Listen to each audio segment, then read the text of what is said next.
దేవుని బిడ్డలారా, ఈ యొక్క ఉదయకాలము చక్కగా ఈ యొక్క వేకుజాము సమయంలో దేవుని యొక్క వాగ్దానము మనము చదువుకుందాం. ప్రతి ఒక్క హృదయాన్ని ఆయన వాక్యం చేత తట్టబోతా ఉన్నాడు, వాక్యం చేత బలపరచబోతా ఉన్నాడు.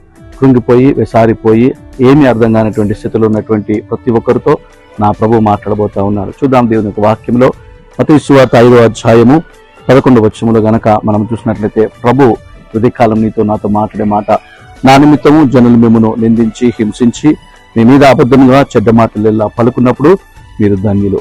ఈరోజు నీ మీద అన్యాయముగా అక్రమముగా నేరారోపణ చేసి అన్యాయంగా మాట్లాడుతున్నారేమో, దూషిస్తున్నారేమో. కానీ దేవుని వాక్యం అంటా ఉంది, ప్రభు అంటా ఉన్నాడు, నా నిమిత్తము జనులు మిమ్మును నిందిస్తా ఉన్నారు. అది ప్రభు నిమిత్తమని గ్రహించుకొని ప్రభుకి స్తుతి చెల్లించుదాం. ప్రభు యొక్క దృష్టిలో మనం ధన్యులుగా ఉంటా ఉన్నాం. భయపడే అవసరం లేదు, కృంగిపోయే అవసరం లేదు. ధైర్యం కలిగి ఉందాం. దేవుని కృప మనకు తోడుగా ఉంది. God bless you.